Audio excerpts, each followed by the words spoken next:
So get away, another way to feel what you did on yourself to know. Cyberpunk Edgerunners is the newest entry into the franchise, I guess you'd say. It directly ties into Cyberpunk 2077 in quite meaningful ways, but both are based upon the Cyberpunk tabletop role-playing game and the various expansions and additions that it's had over the years. So when I say Cyberpunk during this video, I'm generally probably going to be referring to 2077, developed by CD Projekt Red, who I'm just going to call CDPR moving forward. So all of that housekeeping nonsense out of the way, it took me a while to get through this, or to get to this, should I say.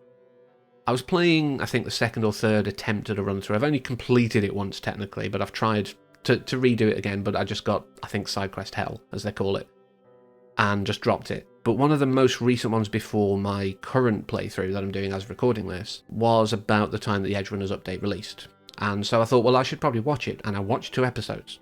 I then put it to one side, because obviously there's something else I wanted to watch. Maybe it had videos that I wanted to get done, so I needed to do research for those. Whatever it might have been, I can't remember now. But I finally come back to it because I'm playing Cyberpunk again, now that Phantom Liberty has been released, and obviously the 2.0 update, well, 2.02 as it is now, again, as of recording this, so...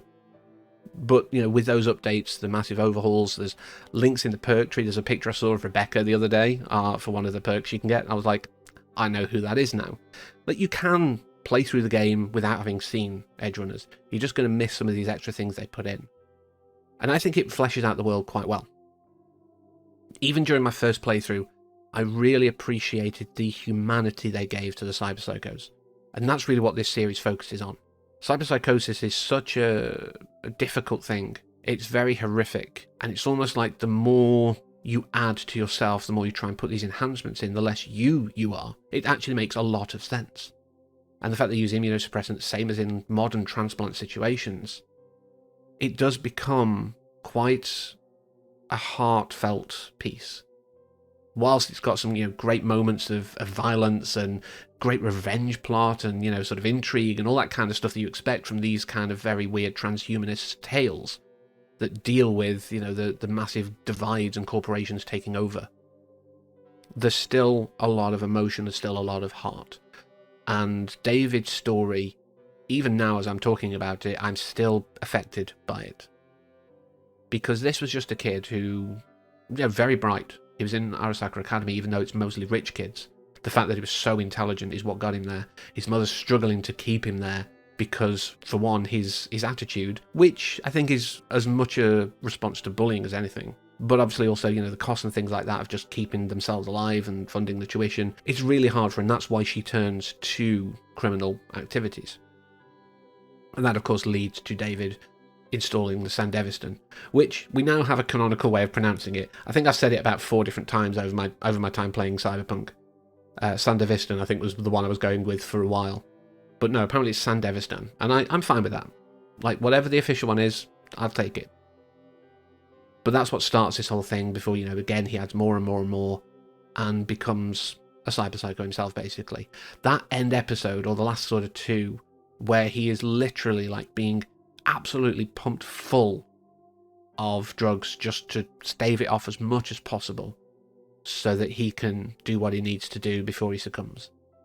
The fact that we lose so many people that we grow to love throughout this series. The fact that one of the songs that I never really cared about, and we all know where this is going, I'm sure, but one of the songs I didn't really care about when playing through the first time, I Really Want to Stay at Your House.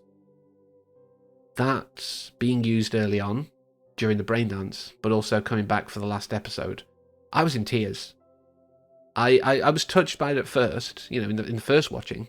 I was like, oh, that's really quite sweet, actually, this being set to this. I now have a better understanding of it.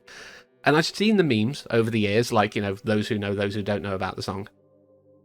But until very recently, I didn't understand quite the magnitude of that.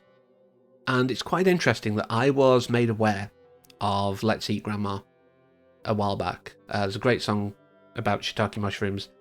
I'll maybe try and find a link to it and put it somewhere in the description or a pinned comment.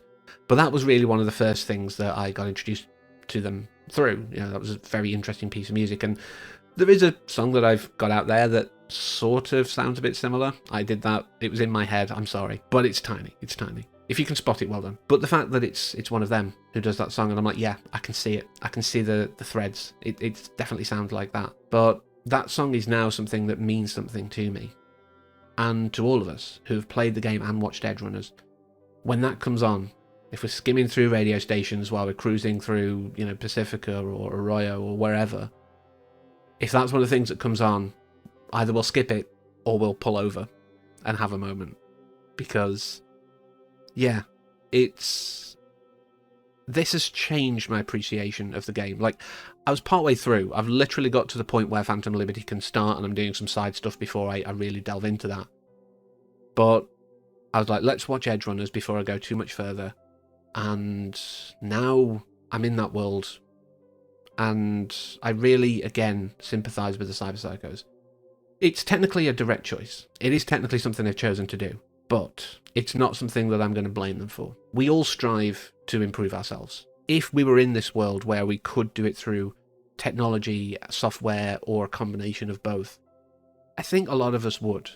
It's kind of like the Matrix thing of, I want to learn Kung Fu, just put it into your brain, that's it, you know it now. Or how to fly a helicopter. Most of us, given the opportunity, would. So, whilst we can look down on cyberpsychos and things like that in-game, and just go, well, you did it to yourself, if you take that line, that's fine, that's valid, that's your opinion, that's your take. That's you role-playing in the world, that's why it's an RPG.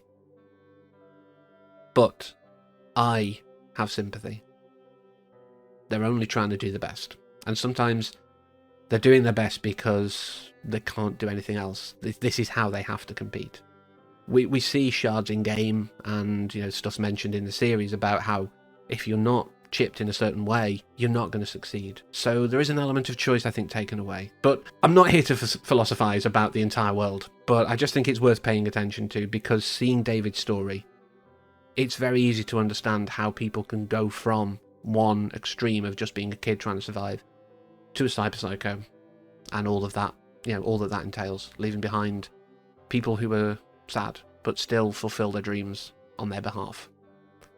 But yeah, I'm kind of getting emotional now, so I think I'll wrap it up here.